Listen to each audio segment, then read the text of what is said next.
যুবক ভাইয়েরা, ইমানদার ছিলেন বাদশাহ আব্দুর রহমান,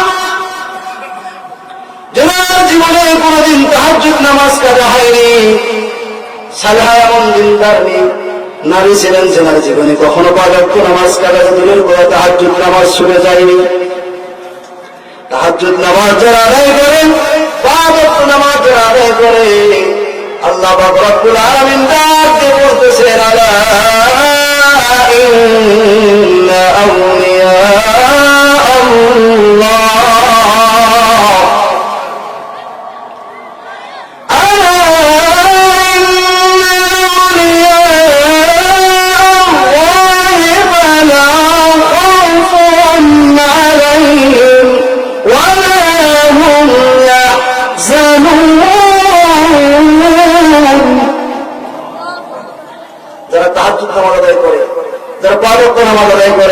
আল্লাহ তাআলা ইন্না আউলিয়া আল্লাহ, ও আমার বান্দারা, ও আমার বান্দারা, যারা তাহাজ্জুদ নামাজ আদায় করে, 5 ওয়াক্ত নামাজ আদায় করে, তারা হচ্ছে আল্লাহ পাক রব্বুল আলামিনের ওলি আউলিয়া। সুবহানাল্লাহ। গাঞ্জাখোর, নেশাখোর, বিড়িখোর, সিগারেট খোরদের আউলিয়া বলা হয় নাই। যারা তাহাজ্জুদ নামাজ পড়ে, 5 ওয়াক্ত নামাজ আদায় করে, তাদেরকে বলা হয়েছে আউলিয়া।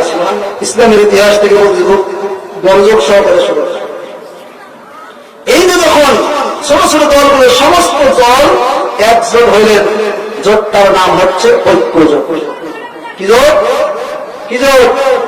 ঐক্য জোট। ঐক্য জোট হবার পরে এবার আন্দোলন শুরু হয়ে গেল। সম্মানিত হাজিরিন, ঐক্য জোট হওয়ার পরে মিশরের বাদশাহ আব্দুর রহমানের বিপক্ষে তারা হামলা শুরু করে দিলেন। এক পর্যায়ে সেনা প্রধানের কাছে চলে গেলেন।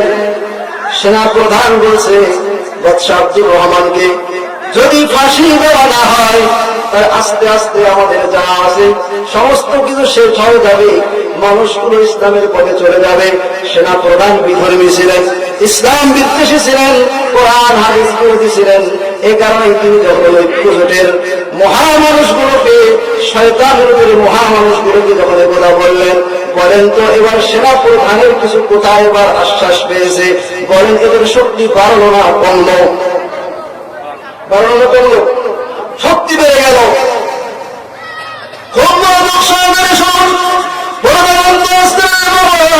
আপনি কি রকম মা বলেন? বাদশাহ আব্দুর রহমানের স্ত্রী কি রকম মা ছিলেন, মিলাইয়া নেবেন।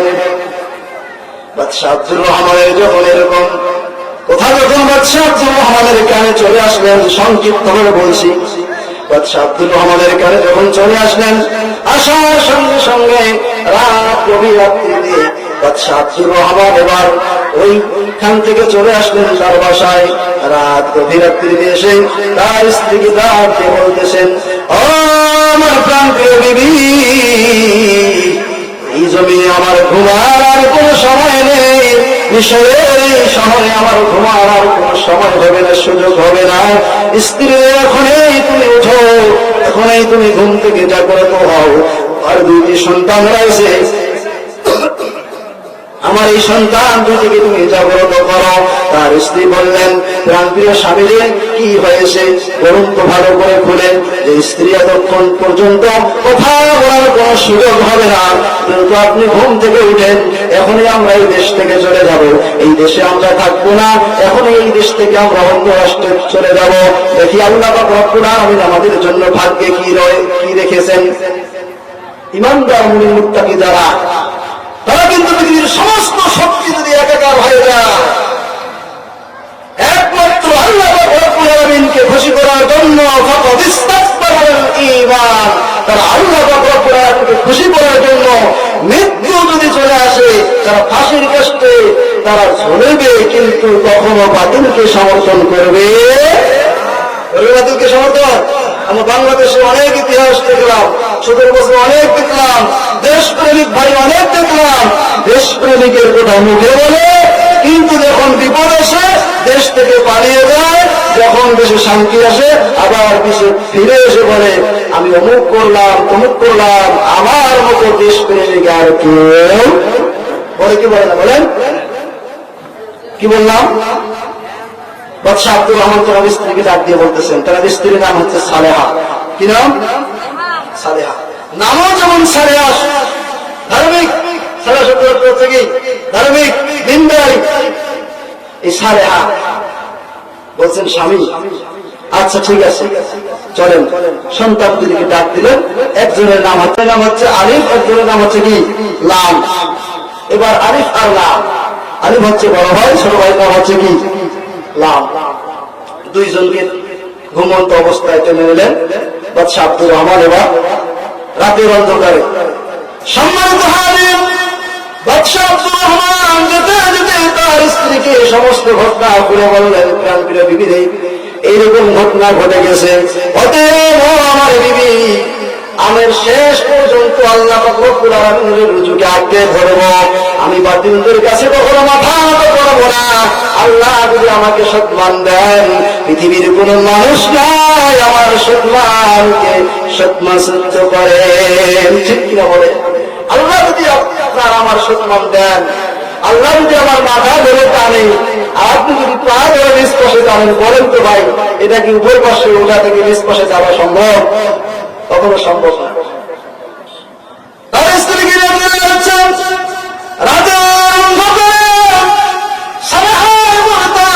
সন্তান, চারজন ব্যক্তি বাদশাহ আব্দুর রহমান সহ হাঁটতেছে।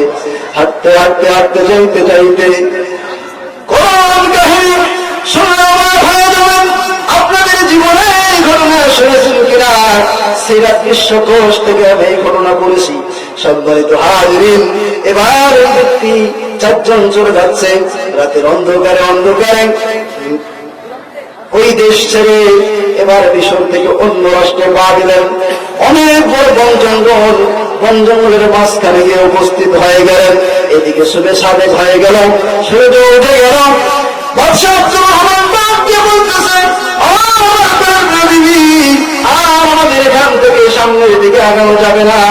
যদি আমরা এই বন জঙ্গল থেকে বাহির হয়ে যদি আমরা বাইর হয়ে যাই, তার এই দেশের মানুষ আমাদেরকে দেখে ফেলবে। যদি মিশরের সৈনিকে যদি বলে, তার হয়তো আমাদেরকে হত্যা করে ফেলবে। আমরা রাত 3টা এখানে বন জঙ্গলের ভিতরে থাকবো। যখন আমাদের আবার সন্ধ্যা হবে, তখন এখান থেকে আমরা আবার যাওয়া শুরু করে দিব। এখান থেকে বাইরে হয়ে আবার হাঁটা শুরু করব। ইমানদার ছিলেন বাদশাহ আব্দুর রহমান, যার জীবনে কোনদিন তাহাজ্জুদ নামাজ কাজা হয়নি। সালেহা এমন দিনদার নারী ছিলেন, যার জীবনে কখনো 5 ওয়াক্ত নামাজ কাজা দূরের করে তাহাজ্জুদ নামাজ ছুটে যায়নি। তাহাজ্জুদ নামাজ যারা আদায় করে, 5 ওয়াক্ত নামাজ যারা আদায় করে, আল্লাহ পাক রব্বুল আলামিন ডাকতে বলতেছেন, আলা ইন্না আউলিয়া আল্লাহ,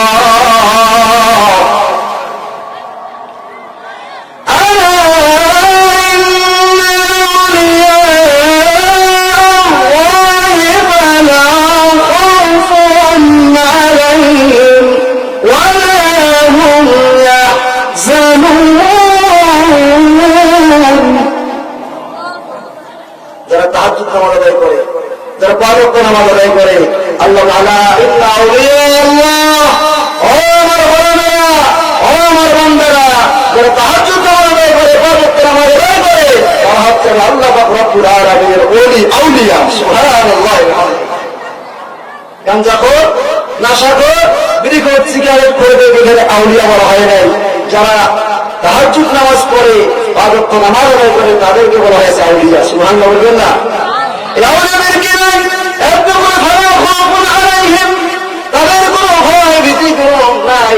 ওলা হুম ইয়াহজানুন, তাদের কোনো চিন্তাও থাকবে না, ভয়ও লাগার চিন্তাও নাই। এই বিষয়ে আলোচনা করলে কমসে কম 2 ঘন্টা, আমার অল্প হয়ে যাবে, ওইদিকে যাবো। দেখুন এবার বাদশাহ আব্দুর রহমান তিনি চলে গেলেন। এবার দুপুর হয়ে গেল, তার সন্তান 2টি খিদার জন্য কান্না করা শুরু করে দিলেন। ও পর্দার অন্তরস্থের মা বোন, খুব খেয়াল করে শুন, আপনি কেমন মা আর সালেহা কেমন মা ছিল। সন্তান যখন কান্না করা শুরু করে দিলেন, বাদশাহ আব্দুর রহমান ডাকতে বলছেন, বাবারা বাদশা ছিলাম, কিন্তু তোমাদের জন্য আল্লাহ পাক রব্বুল আলামিনকে খুশি করার জন্য কিছুই করতে পারলাম না। ও বাবা, তোমাকে এক গ্লাস পানি পান করে ওই মুহূর্তে আমার হাতে সেরকম কিছু নাই। তার স্ত্রী দিনদার ডাক দিলেন, প্রিয় স্বামী, বিবাহের সময় স্বর্ণের আংটি আমাকে আপনি গিফট করেছেন, এই আংটিটি নিয়ে যান, শহরে খুব সেটে গিয়ে বিক্রি করে কিছু খাবার নিয়ে আসেন, সন্তানগুলো খাবে। তার স্বামী লম্বা আলোচনা, তার স্বামী এবার একটু সময় নিলেন, নেওয়ার পর ভাবা চিন্তা করে তার স্ত্রীকে বারবার বলতেছেন, না ওটা আমি করতে পারবো না। সম্মানিত হাজিরিন, যিনি দিনদার স্ত্রী হবেন, যিনি পরহেজগার স্ত্রী হবেন, সুখের সময় যখন স্বামীর পাশে থাকবেন, ওই দিনদার স্ত্রী হলে দুঃখের পাশে স্বামীকে ছেড়ে যাবে না। ঠিক কিনা বলে? দুঃখের সময় যাবে না।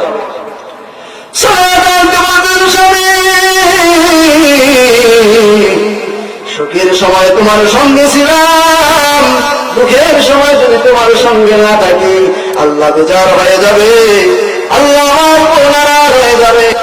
আমি তোমাকে অনুরোধ জানাচ্ছি, আংটিটি আপনি নিয়ে যে বিক্রি করেন। আংটিটি নিয়ে গেলেন বাদশা। কি এবার খাবার আনার জন্য চলে গেলেন। লম্বা আলোচনা, আপনারা বুঝলেন না, আমিও বুঝতে পারলাম না। লম্বা আলোচনা দেখেন, বাদশা এবার খাবার আনার জন্য কি করলেন, চলে গেলেন। এইদিকে সালাহা বলতেছেন, স্বামী যেহেতু খানা আনতে গেছে, আমি অন্তত পানিটা নিয়ে আসি। বলেন, পানি আনার মধ্যে কি কোনো পাত্র আছে তার কাছে? কোনো পাত্র নেই। তিনি চলে গেলেন।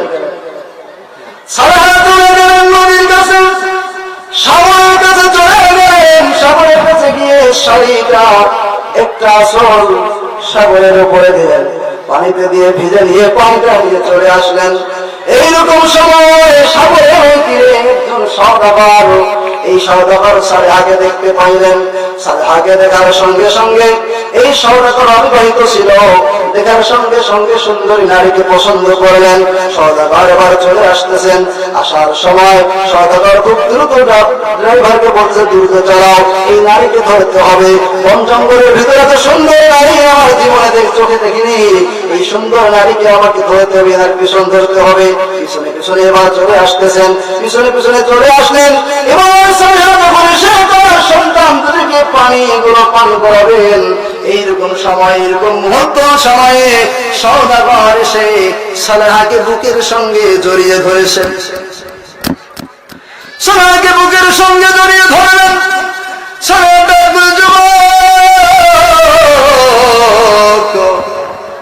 আমি একজন বিবাহিত নারী, আমার দুইটি সন্তান আছে, স্বামী আছে। ও যুবক, আল্লাহকে ভয় করে তুমি আমাকে ছেড়ে দাও। কিন্তু যুবক ছেড়ে দিলেন না। সওদাগর এবার ওই ড্রাইভার সহ টেনে হেসড়ে এবার নিয়ে যাচ্ছে লঞ্চের দিকে, টেনে হেসড়ে নিয়ে যাচ্ছেন। এবং লাম দুইজন ভাই, দুইজনে এবার তার মায়ের শাড়ির আঁচল টেনে ধরলেন, পা ধরলেন। সওদাগর লাঠি দিয়ে দূরে সরে দিয়ে টেনে হেসড়ে সালেহাকে নিয়ে গেলেন। নিয়ে যাওয়ার পর এবার যখন সালেহাকে যখন এই লঞ্চে তুললেন, লঞ্চে তোলার সঙ্গে সঙ্গে সন্তান দুটি আরো বেশি করে কান্না করা শুরু করে দিলেন। এইদিকে বাদশা আব্দুর রহমান এসে দেখে, যেইখানে তারা তাবু করেছে, যেই জায়গাটিতে তারা শিবির করেছে, ওই শিবিরের ভিতরে, তাবুর ভিতরে সালেহা নেই, তার দুইটি সন্তান নেই। আব্দুর রহমান এবার চিন্তায় চিন্তিত হয়ে গেলেন। সম্মানিত হাজিরিন, খুব খেয়াল করে শুনুন। আব্দুর রহমান বাদশা এবার যখন চিন্তায় বিহুল হয়ে গেলেন, চতুর্দিকে খোঁজাখুঁজি শুরু করে দিলেন। কান্নার আওয়াজ আব্দুর রহমান বাদশার কানে চলে আসলেন। আসার সঙ্গে সঙ্গে দৌড় দিয়ে সন্তান দুটির কাছে গিয়ে, বাবা তোমরা কি কারণে কান্না করতেছো? তোমার মা কেন দেখতেছি না? তোমার মা কোথায় গেল? সন্তান দুইটি কান্দে কান্দে ডেকে ডেকে হুঁশলে বলতেছে, বাবা আপনি একমাত্র আল্লাহকে খুশি করেন, আমাদের দেখা বাদ দেন। আল্লাহকে খুশি করার জন্য আমাদের মাকে হেরাইলাম, আমরা আমাদের রাষ্ট্র হেরাইলাম। বাদশা আব্দুর রহমান বললেন, বাবা মুমিন মুত্তাকি হতে হলে ফালাহ খাউফুন আলাইহিম ওয়ালা হুম ইয়াহজানুন, কোনো চিন্তাও করা যাবে না, কোনো ভয়ও করা যাবে না। বাবা তোমরা ধৈর্য ধারণ করো। বলতে বাবা ওই লঞ্চটা যাচ্ছে, ওই লঞ্চটাতে আমার মা আছে। সম্মানিত হাজিরিন, সংক্ষিপ্ত করে বলতেছি, লম্বা আলোচনা। এবারে দেখুন সবাইকে যখন নিয়ে গেলেন, একজন চলে গেল, আর মাত্র কয়জন থাকলেন? তিনজন। বাদশা আব্দুর রহমান, বাদশা আব্দুর রহমান এবার তার সন্তানদেরকে বলতেছেন, বাবা এই সাগর আমাদেরকে পাড়ি দিতে হবে, আমাদের হাতে কোনো লঞ্চ নাই, কোনো স্টিমার নাই, কোনো নৌকা নাই। বাবা আমি দুইজনকে একসঙ্গে নিয়ে যেতে পারবো না, বলুন তো বাবা এখন আমি কি করব? সম্মানিত হাজিরিন, তারপর সন্তানদেরকে বলতেছেন, বাবা ছোট ভাই যেহেতু ছোট, সে কোনো বুঝবে না, বাবা আমাকে পিঠের উপরে নেন, আমি বাবা চলে যাব, আর বড় ভাই আমি এখানে থাকতেছি, পরের বার এসে আমাকে আপনি নিয়ে যাবেন। দেখেন এই যে সওদাগরের পিছনে পিছনে এবার কি ছুটলেন? কে ছুটলেন? বাদশা আব্দুর রহমান তেনার ছোট সন্তানকে পিঠের উপরে সাঁতার কাটতেছে। সাঁতার কেটে যাচ্ছেন, এই নদীর মাঝখানে গিয়ে, সাগরের মাঝখানে গিয়ে এমন একটা ঢেউ আসলেন, এই ঢেউতে তার ছোট সন্তানটা নদীতে পড়ে গেলেন। আর তার যখন নদীতে পড়ে গেলেন, বাদশা আব্দুর রহমান আল্লাহু আকবার বলে পিছন দিকে তাকে দেখতেছে, তার বড় সন্তান বাঘের মুখে। আল্লাহু আকবার, আল্লাহু আকবার। তার বড় সন্তান কি? বাঘের মুখে। বড় সন্তান বাঘের মুখে, ছোট সন্তান নদীর পানির ভিতর, পানির তলে। আব্দুর রহমান বাদশা নদীতে। এই দৃশ্য দেখে স্ত্রী চলে গেলেন, সওদাগরের সঙ্গে নিয়ে গেলেন। এই দৃশ্য আপনি যদি দেখেন, বলেন আপনার ব্রেন কি ঠিক থাকবে? বাদশা আব্দুর রহমান পাগলের মতো হয়ে গেলেন। বাদশা আব্দুর রহমান পাগলের মতো হয়ে গিয়ে তিনিও অজান্তে হেরে গেলেন। লাশ পর্যন্ত কি ঘটনা ঘটলেন, আল্লাহ যদি তৌফিক দান করে, আল্লাহু মুতিম্মু নূরিহি, আল্লাহ পাক রব্বুল আলামিন তার নূরকে দ্বিগুণ বৃদ্ধি করবেন, তার নূরকে টিকে রাখবেন। এই ঘটনার সাপেক্ষে আপনাদের সামনে সংক্ষিপ্ত আলোচনা করলাম। লাশ পর্যন্ত যেটা হয়েছিল, বাদশা আব্দুর রহমান আবার ফিলিপাইনের প্রধান প্রেসিডেন্ট হয়েছিলেন, এবং লাশ পর্যন্ত তার সন্তান দুটিকেও পেয়েছিলেন, তার স্ত্রীকেও পেয়েছিলেন।